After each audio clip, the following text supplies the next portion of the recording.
Retiring in the U.S. is getting harder every year. Since 1991, the number of seniors filing for bankruptcy has tripled. We're going to share 10 reasons why it is better to retire abroad than it is to suffer through your golden years in the U.S. And the first thing we're going to talk about is on everyone's mind right now, and that is the rising cost of living. In many other countries around the world, living is so much more affordable. Your housing, healthcare, and food are all significantly less. The things you need to live are generally very affordable. When we moved to Ecuador, we went from spending almost $6,000 a month to $1,500 a month. We had a great quality of life. We paid off $60,000 of debt in 3 years. We've been slow traveling around the world for the last year and a half, and we're really shocked by how low the prices are in a lot of the places that we've visited, like Albania and Greece, were very affordable by European standards. Here in Southeast Asia, where we are now, in Thailand, Vietnam, Cambodia, Malaysia, the cost of living is so much lower that we can afford to eat out more and do more of the things that we actually enjoy doing. Our next reason is the high quality and affordable health care. And we could tell you that many countries around the world have very high quality health care for much lower prices compared to the United States.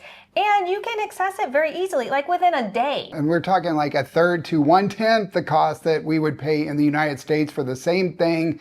I had to go to the emergency room last week. There was no emergency really. I messaged the hospital and said I was having an allergic reaction to something and wasn't urgent, but I would like to see a doctor. And they said, oh, just go to the emergency room. They can help you. My PTSD from the United States kicked in. I thought, oh my God, thousands of dollars for an emergency room visit. I just need to go see a doctor. We go there and I'm thinking, it's Malaysia. It's not going to be that bad. So 45 minutes later, talking to a doctor, we go out, we get the bill. It was $25 for an emergency room visit. $25. I know. I had thought, oh, okay, well, it can't be that bad. It'll probably be like $100. And $100 for an emergency room bill is pretty affordable, in my opinion. But $25, wow, I'm still shocked by that. And, you know, if you go to Albania, even as a tourist, and you need to go to the emergency room visit there is free. It is just so much more affordable. Our healthcare costs in Ecuador were so low. A lot of you tell us that you're worried about healthcare costs and how you're going to access it and what you're going to do about insurance and things like that. And a lot of people just self-pay, or they find that they don't need as much insurance coverage because the costs are just not that high outside of the United States. Yeah, a lot of people will go on the public healthcare system once they get residency in another country, and then they just self-pay and go to the private hospitals for their routine care. But if anything catastrophic happens, they are covered by that public healthcare system. Another reason why you might want to think about retiring abroad is to escape some of those issues that are kind of unique to the United States, like the political division, maybe high crime rates in certain areas, the healthcare costs, another unique factor to the United States. And I gotta say, we feel a lot more personal freedom living outside the US. We get to go where we want to go and do what we want to do and on our own timeline and our own schedule, and not feel all of those societal pressures to behave a certain way or do a certain thing. The key to this, one of the keys, is to leave all of that stuff behind. So once you step foot outside of the country, you got to leave the baggage at home. Like, don't doom scroll the news. That is the worst thing you can do. You just need to remove yourself from that and really immerse yourself into your new life experiences, because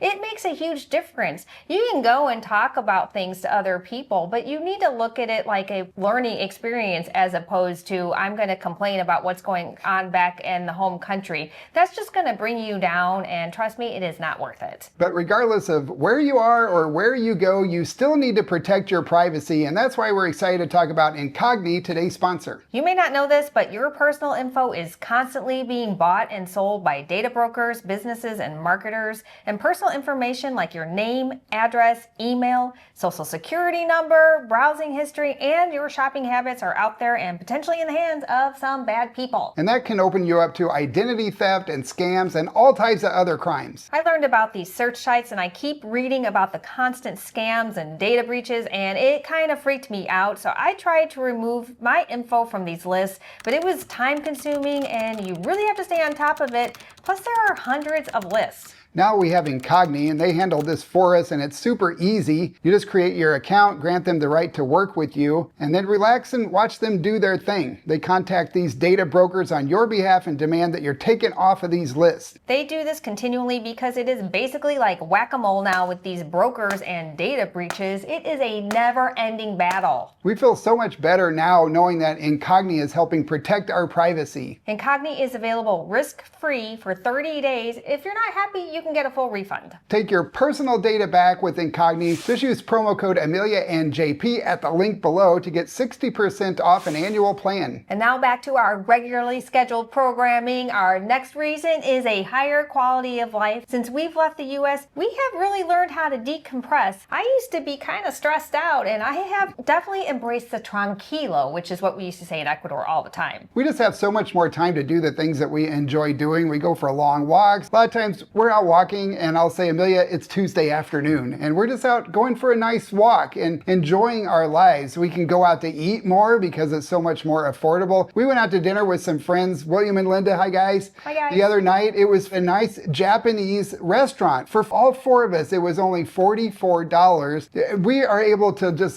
do a lot more things. Our money just goes so much further outside the US. Yeah, and once your money goes further, it really does. It's kind of got that whole compounding effect, right? Because it helps you relax, and even if you just want to save more money, you have the ability to do that. So you really can start living life on your terms. And next on the list of reasons to retire abroad, and that is you're going to meet a lot more people. We meet people from all over the world on our travels. Also in Ecuador, we've made friends with people we would have never met otherwise if we had just stayed at home, and it's just so much easier to meet people. Many countries around the world have established expat communities, and that's going to make it easier for you to get connected and settle and make new friends, because those people are going to have something in common with you immediately, and that is they moved and retired abroad, or they are slow traveling abroad. You're going to find a lot of expat-oriented activities to keep you busy in some of these countries. In Ecuador, Cuenca is, I call cruise ship Cuenca, because you could do something different every day if you want to and have a lot of different groups of friends and things to fill up your day and keep your mind active. We have met people everywhere during our travels, and that has been one of the best parts about everything that we've been doing. And some are just visiting, like our friends Frank and Mai that we met when we were in Vietnam, and they're slow traveling right now. They're from Canada. We've met people here in Kuala Lumpur. We have friends that actually live in Albania. And then we're also meeting the locals. So it's not like you're only going to integrate with expats. Whether you're moving permanently or you're slow traveling, you are going to really have so many more experiences. The next reason to move abroad for retirement is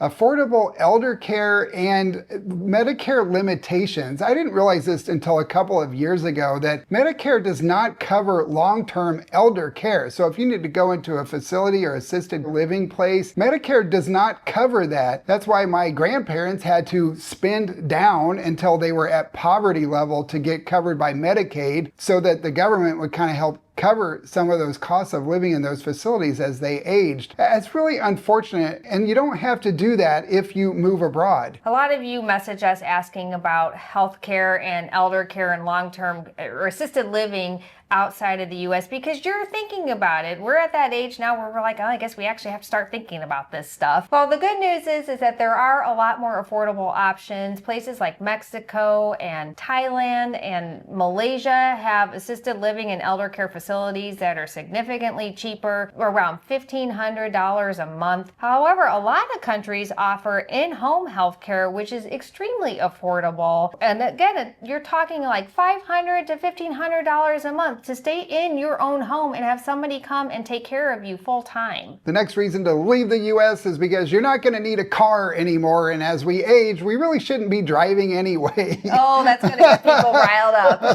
However, I'm going to tell you that I haven't driven in 7 years, and my goal is to never drive again. I have zero regrets. Yeah, and the world thanks you, Amelia. Amelia is not the best driver out there, people.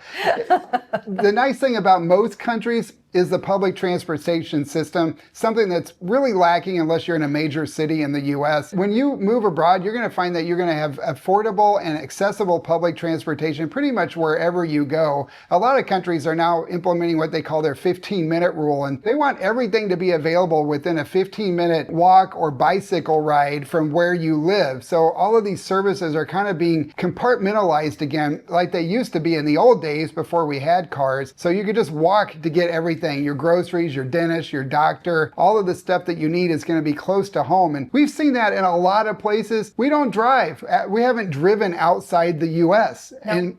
In over 7 years of living abroad, we don't rent cars. We take trains, metros, Grabs, Ubers, taxis, tuk-tuks. That's my favorite form. I know, that was so much fun. And we walk, and let me tell you, walking is fantastic because not only are you getting exercise, you're actually going to get out and meet your neighbors and really get to know the area around you. I cannot tell you how many people we have spoken to over the years that have told us that they have left the US and moved abroad and they started getting out and walking and their health quality just improved significantly. And they lost a lot of weight. We hear from people all the time who tell us how much weight they lose when they move abroad because, well, for one thing, the food is healthier, but a lot of it is because they're out walking around a lot more. You'll also find that domestic services and just services in general are much more affordable. So you can get those services that maybe you just did not get back in the United States. For example, getting a housekeeper like we did when we lived in Cuenca. She came every 2 weeks and we paid her $20, so $40 a month. I used to get a massage every week in Ecuador. It was $35 for an hour-long massage. In Thailand, you could get an hour massage for $10 or $15. People will come to your house to do your nails or your hair or whatever it is that you need to get done. Doctors even make house calls outside the US. That's not uncommon at all. If you are not happy with the weather where you're currently living, guess what? You can change it. You can pick your climate and your living situation based on what's actually happening at that particular season and time of year, and then you can move on if you want to. We're doing what I call chasing the sun so that I don't need winter clothes. I am not a winter person. And when we're in a hot climate, I can just wear a t-shirt and shorts all the time. I am in heaven. That's not quite heaven for me, so we're working on our happy medium, but you can do this too. Maybe you want to go live by the beach. You can go spend your time in Da Nang, Vietnam like we did, and then you can go to a mountain town if you need a break from the sun and the surf. You've got so many different options available. You can choose to stay in one area and get your full residency visa and live for a year or two and then move to another location in the country, or you could just slow travel and chase that sun and go from location to location, and then all the time you're having all these new experiences. And finally, you're going to have the adventure of a lifetime and be able to immerse yourself in the local culture. You're going to have all kinds of new opportunities and experiences and traditions and food. The food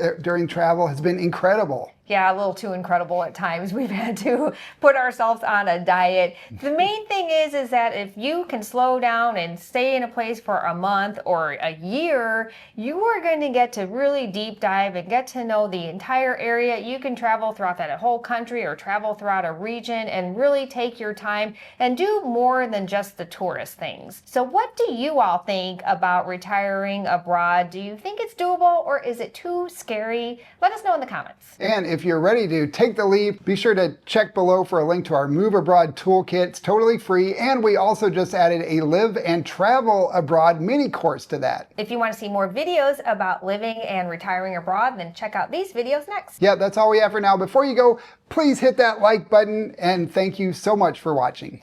Ciao! Ciao.